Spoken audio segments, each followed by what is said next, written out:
Hai semua, kembali lagi di channel kesayangan kita, The Spooky Storyteller. Kali ini, saya akan melanjutkan kisah sebelumnya. Siapkan diri kalian, karena kita akan mengungkap kisah yang berjudul Misteri Desa Tanpa Suara Azan. Tidak usah berlama-lama lagi, mari kita mulai ceritanya. Suasana malam itu di rumah Pak De Cokro terasa sangat menegangkan buat Saka dan Wuri. Pak Ne sudah pulang, suara Bude Sumi terdengar setelah suara pintu ditutup. Langkah-langkah keduanya menuju ruang tengah yang berada di depan kamar Wuri semakin membuat Saka dan Wuri tak bisa bernapas bebas. Bagaimana tidak? Pintu kamar Wuri belum sempat ditutup.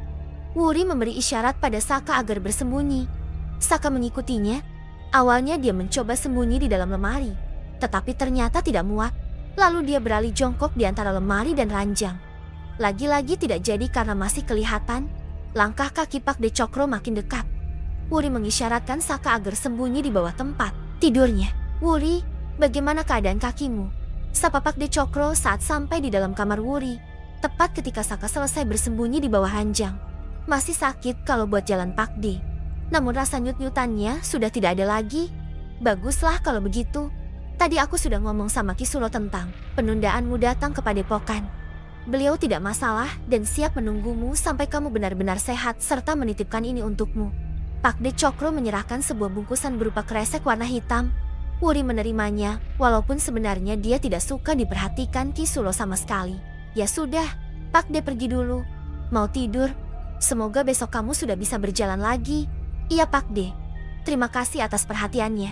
Ya, Pak De Cokro kemudian keluar dari kamar Wuri diikuti Bude Sumi di belakangnya. Tak lupa, Bude Sumi yang menyadari bahwa Saka masih di kamar Wuri dan sekarang sedang bersembunyi di kolong ranjang, menutupkan pintu kamar Wuri agar Saka bebas menyusun strategi keluar dari rumah itu. Bude Sumi masih sempat memberikan pesan saat melihat kepala Saka nongol dari kolong ranjang dengan berkata tanpa suara, "Awas, jangan macam-macam. Segeralah pergi sebelum ketahuan ayahmu." Selang beberapa saat, Wuri bisa bernapas lega dan memberikan kode kepada Saka untuk keluar dari persembunyiannya. Perlahan-lahan Saka keluar dari kolong ranjang dan kembali duduk di kursi. "Kisuro memberikan apa untukmu?" tanya Saka dengan bisik-bisik.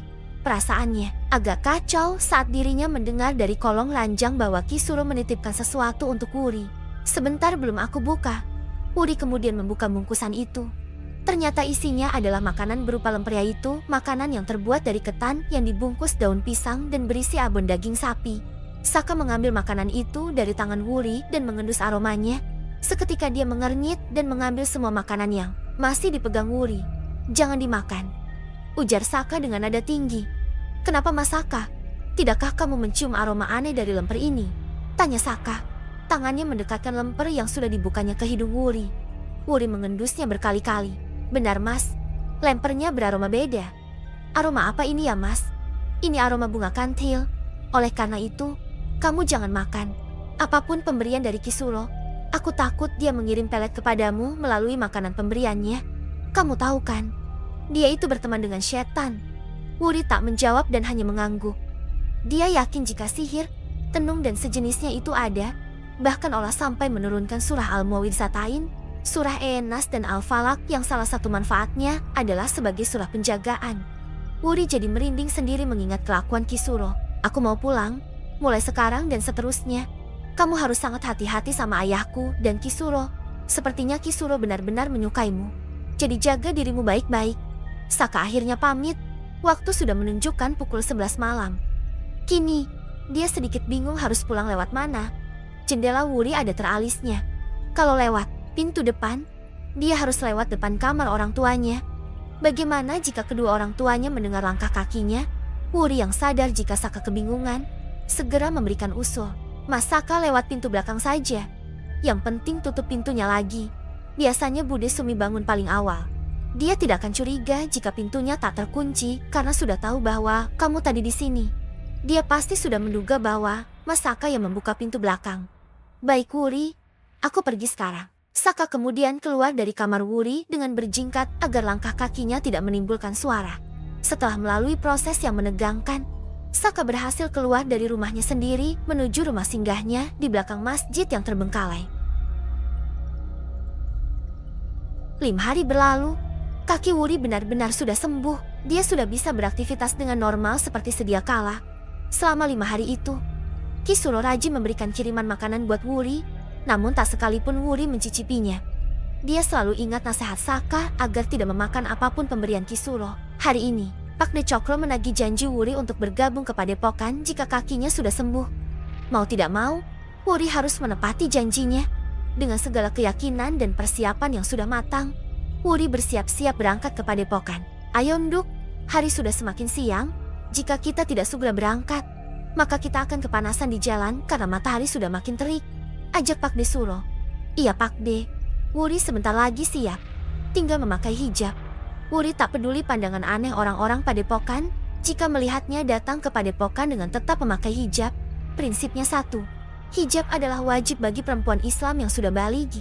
Kalau dilarang pakai hijab, dia tinggal memutuskan angkat kaki dari Padepokan. Kalau dipaksa, dia akan melawan. Titik. Wuri kini sudah siap.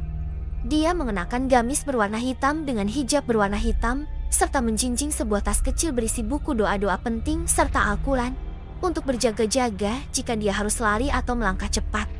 Wuri memakai celana panjang di balik gamisnya. Tak lupa, sebuah pisau belati dia selipkan pada kaos kaki yang dikenakannya. Wuri sudah siap Pak De. Ayo kita berangkat sekarang. Keduanya lalu berangkat ke Padepokan dengan berjalan kaki, tanpa keduanya tahu. Saka mengikuti dari kejauhan. Dia sudah diberitahu semalam oleh Wuri bahwa hari ini Wuri akan bergabung ke Padepokan. Saat dia menengok keadaan Wuri dari luar jendela, sekitar 30 menit kemudian, keduanya sampai di Padepokan. Kedatangan Wuri bersama dengan Pak De Cokro yang merupakan salah satu petinggi Padepokan membuat langkah masuknya Wuri ke Padepokan menjadi mudah. Jika orang biasa sulit untuk keluar masuk, Wuri yang merupakan orang asing bisa dengan mudah masuk ke area Padepokan. Dari kejauhan, tampak Kisuro sudah menunggu keduanya di pendopo rumah Joglo. Pak De Cokro mengajak Wuri menghampiri Kisuro. Akhirnya kamu datang juga Wuri? Aku sudah menunggu kedatanganmu sejak beberapa hari yang lalu. Ucap Kisuro dengan menatap Wuri tanpa berkedip, membuat Wuri menjadi risih.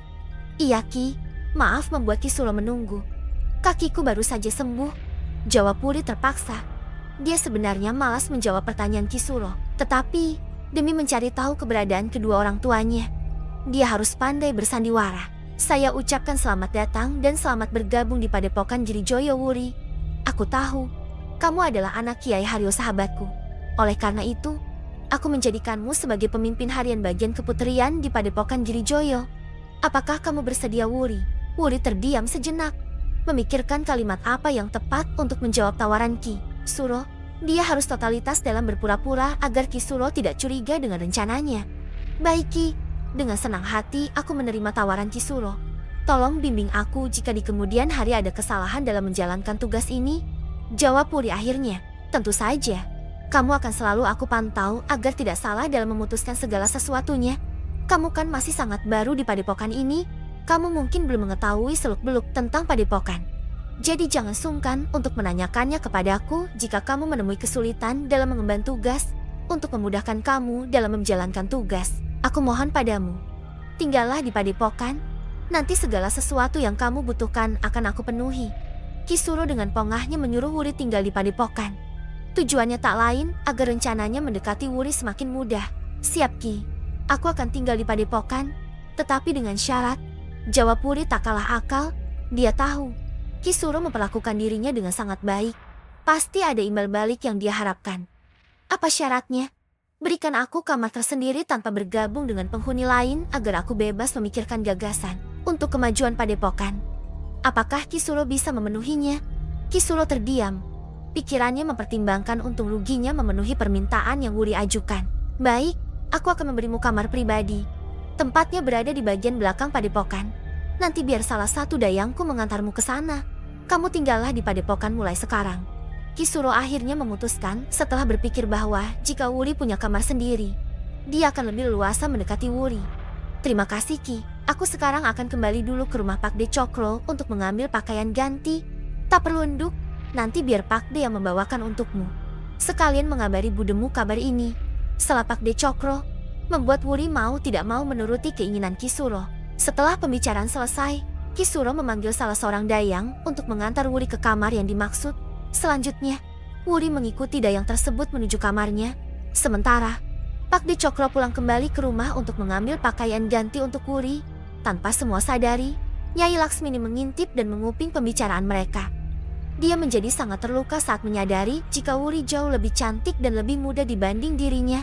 Pantas saja Kisulo tega menduakannya bahkan bersedia menuruti semua keinginan Wuri. Jangan lupa like, subscribe, dan aktifkan notifikasi untuk mendapatkan update kisah selanjutnya. Sampai jumpa di video berikutnya.